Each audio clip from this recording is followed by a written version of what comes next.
தமிழ் வணக்கம். ஈரான் அமெரிக்க போர் என்ன ஆக போகின்றது? ஈரானிய விவகார நிபுணர் அலி வாய்ஸினுடைய பேட்டி வெளியாகி இருக்கின்றது. இந்த இருவரும் இரண்டாவது கட்டமாக இப்பொழுது 9வது நாளாக போரை நடத்தி கொண்டிருக்கின்றார்கள். இந்த போர் இருவரும் நினைப்பதை போல ஒரு பாதையில் செல்லாமல் இருவரும் நினைக்காத ஒரு பாதை நோக்கி செல்ல போகின்றது என்று அவர் எச்சரிக்கின்றார். இப்படி நினைக்காத பாதை நோக்கி செல்வது மிகப்பெரிய போராகவும் மிகப்பெரிய அழிவாகவும் அது மாறி முடிய போகின்றது. அதனால் கிடைக்க போகின்ற நன்மை எது? அமெரிக்கா வெற்றி பெறுமா, ஈரான் வெற்றி பெறுமா என்றால் இருவருமே வெற்றி பெறாமல் பேரழிவிற்குள் சென்று இருவருமே மறுபடியும் இந்த 60 நாள் ஒப்பந்தம் போன்ற இன்னொரு ஒப்பந்தத்தை கையொப்பமிட்டு மறுபடியும் உட்கார வேண்டி வரும். அமெரிக்கா அதிபரனுடைய கையெழுத்து செல்லுமா செல்லுபடி ஆகாமல் போகுமா என்பதை இருவருமே மறந்த ஒரு ஏகாந்த நிலையில் வந்து உட்கார நேரிடும் என்று தன்னுடைய கருத்தை குறிப்பிடுகின்றார். இந்த போரை எதற்காக இருவரும் தொடங்கி இருக்கின்றார்கள் என்ற கேள்விக்கு ஒரே பதில், இருவரும் ஒருவரை மற்றவர் நம்பவில்லை என்பதற்கு என்ன அடையாளம்? இருவருடைய செயற்பாடுகளுமே அடையாளமாக அமைந்தது. அமெரிக்காவை நம்ப முடியாது என்று ஈரான் திட்டவட்டமாக கருதியது. அந்த நம்பிக்கையினத்திற்கு ஏற்ற செயல்களை அமெரிக்கா திரைமறைவில் செய்ததை ஈரான் கண்டுபிடித்ததுதான். இவர்கள் நல்லவர்கள் அல்ல என்ற நிலையில் 2 கப்பல்களின் மீது ஈரான் துணிகரமான தாக்குதலை நடத்தியது ஒரு தற்கொலை தாக்குதல் போன்றதுதான் என்பதும் அதைத் தொடர்ந்துதான் இந்த போர் நடைபெற்றுக் கொண்டிருக்கின்றது என்றும் அந்த ஆய்வு கட்டுரை சுட்டிக்காட்டுகின்றது. இந்த போரை ஈரான் ஆரம்பிக்காவிட்டால், ஒரு வெள்ளி ஈரானுடைய தாக்குதல் நடைபெறாமல் இருந்திருந்தால் திங்களன்று அமெரிக்காவினுடைய பாரிய தாக்குதல்கள் ஆரம்பித்திருக்கும். எனவே ஈரான் ஆரம்பித்தாலும் ஆரம்பிக்காவிட்டாலும் இந்த போரை அமெரிக்கா நடத்தத்தான் போகின்றது என்பதை கண்டுபிடித்தது ஈரானினுடைய ராஜதந்திர மதியூகமாகும். எனவேதான் காத்திருந்தால் தமக்கே நஷ்டம் என்று இந்த போரை ஈரான் தானாகவே ஆரம்பித்திருக்கின்றது என்பது அதனுடைய கருத்தாக இருக்கின்றது. எதற்காக ஈரான் தானாக ஆரம்பிக்க வேண்டும் இந்த போரை என்றால், 60 தினங்கள் யுத்த நிறுத்தம் என்பது தற்காலிக யுத்த நிறுத்தத்தை ஏற்படுத்தியது அமெரிக்க அதிபரனுடைய ஒரு சூதான திட்டம். அமெரிக்காவினுடைய ஆயில் ரிசர்வ் இதுவரை இல்லாத அளவிற்கு வரலாறு காணாத வீழ்ச்சியை அடைந்து விட்டது.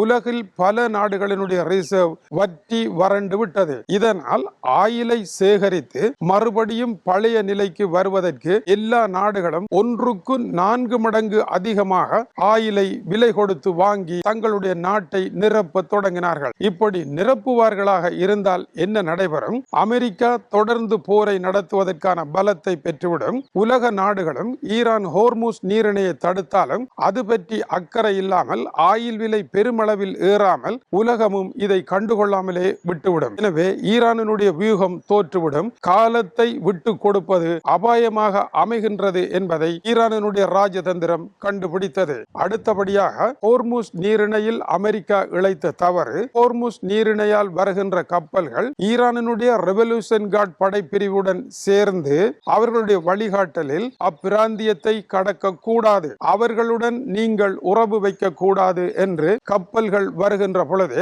அமெரிக்க கடற்படை அவர்களுக்கு கட்டளை வழங்கியது. அந்த கட்டளையை தொடர்ந்து ஓமான் பகுதியில் இருக்கின்ற அடுத்த வழியாக செல்லுங்கள், ஹோர்முஸ் நீரிணையை தவிர்த்துக் கொள்ளுங்கள் என்று சுட்டிக்காட்டினார்கள். இதனால் ஹோர்முஸ் நீரிணை என்பதை ஈரானுடைய பலம் உள்ள இடம் என்பதை மாற்றி ஈரானுக்கு அது பலம் மிக்க ஒன்று அல்ல என்பதை நிறுவுவதற்கான வேலைகளை அமெரிக்கா வெளியில் சொல்லாமலே திரை மறைவில் செய்து கொண்டே சென்றது. இதை ஈரான் கண்டுபிடித்து விட்டது. ஆகவே தாக்குதல் நடத்த போகின்றார்கள் என்பது அவர்களுக்கு தெரிந்தது. அடுத்தபடியாக ஈரானுடைய பணம் பெருந்தொகையாக தடுக்கப்பட்டு வைக்கப்பட்டு இருக்கின்றது. அவற்றை விடுவிக்கின்றோம் என்று கூறிய டொனால்ட் ட்ரம்ப் இந்த நிமிடம் வரை அந்த பணத்தை வழங்கவில்லை. எனவே ஈரானை அவர் நம்பவில்லை என்று அவர்கள் கண்டுபிடித்தார்கள். அடுத்தபடியாக ஈரானுடைய வர்த்தகத்தை அனுமதித்தாலும் கூட அதைவிட பெரிய வர்த்தகத்தை அவர்கள் நடத்தி இந்த ஆயில் ஏற்றுமதி ஹோர்முஸ் நீர்நிலையால் செல்வதை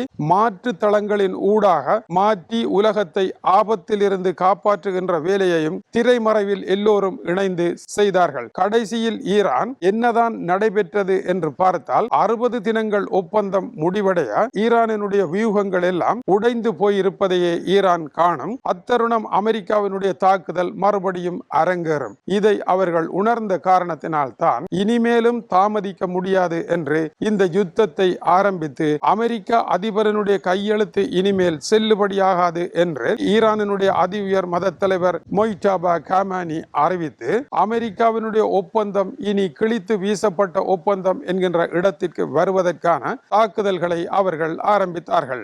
அலி வைஸ் மேலும் கூறுகின்ற பொழுது, இப்பொழுது அமெரிக்கா ஈரானுடைய பாலங்கள், மின்சார நிலையங்கள், அணுசக்தி நிலையங்களை நோக்கி குறிவைத்து தாக்கி கொண்டிருக்கின்றது. ஈரானுடைய உள்ளக கட்டமைப்புகளை உடைப்பதற்கான ஒரு போரை ஆரம்பித்திருக்கின்றது.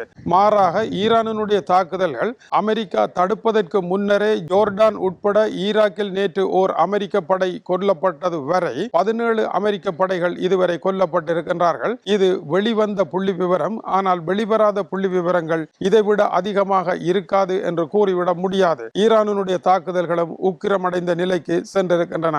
இந்த இருவரும் இப்பொழுது என்ன நினைக்கின்றார்கள் என்றால், இருவருமே தங்களிடம்தான் துரும்பு சீட்டு இருக்கின்றது, அந்த துரும்பு சீட்டை வைத்து நாம் வெற்றி பெற்று விடலாம் என்று நினைத்து ஒருவர் மீது மற்றவர் அழுத்தத்தை கூட்டத்தான் படிமானத்தில் வருவார்கள் என்று நினைத்து இருவரும் அழுத்தத்தை அதிகரித்து போரை உக்கிரப்படுத்தி கொண்டு செல்லுகின்றார்கள். இந்த உக்கிரப்படுத்துகின்ற போரானது கட்டுமீறி போகின்ற அபாயத்தின் விளிம்பில் வந்து நிற்கின்றது 9 நாட்களில். இதை இருவருமே கண்டுபிடிக்க தவறிவிட்டார்கள். இந்த போரினால் இருவரும் அடைய போவது எதுவுமே கிடையாது. மறுபடியும் பேச உட்கார வேண்டியதே அல்லாமல் வேறு வழிகள் இல்லை என்று அந்த ஆய்வு கட்டுரை கூறுகின்றது. அதுதான் நடக்கப் போகின்றது. இப்பொழுது கண் சிமிட்டுவது யார் என்பதுதான் கேள்வி. யார் பேச தயார் என்று முதலில் கண் சிமிட்டுகின்றாரோ மற்றவர் மேசையில் வந்து உட்கார்ந்து விடுவார். இதுவரை நடைபெறுவதே இந்த கண் சிமிட்டும் போர் என்று அவர் குறிப்பிடுகின்றார். தொடர்ந்து இணைந்திருங்கள். மேலும் சூடான செய்திகள் வந்து கொண்டிருக்கின்றன. ஈரானுடைய அணுசக்தி நிலையத்தின் மீது தாக்குதல், 5 குண்டுகள் என்று போர்க்களமானது பெருமெடுப்பில் முன்னேறி கொண்டிருக்கின்றது.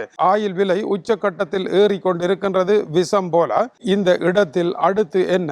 அடுத்த செய்தியில் மேலும் முக்கிய தகவல்கள் வருகின்றன. இது டியூப் தமிழனுடைய உலக செய்திகளுக்காக இலங்கை வடபுலம் யாழ்ப்பாணத்தில் இருந்து கீசே துறை. வணக்கம் உறவுகளே.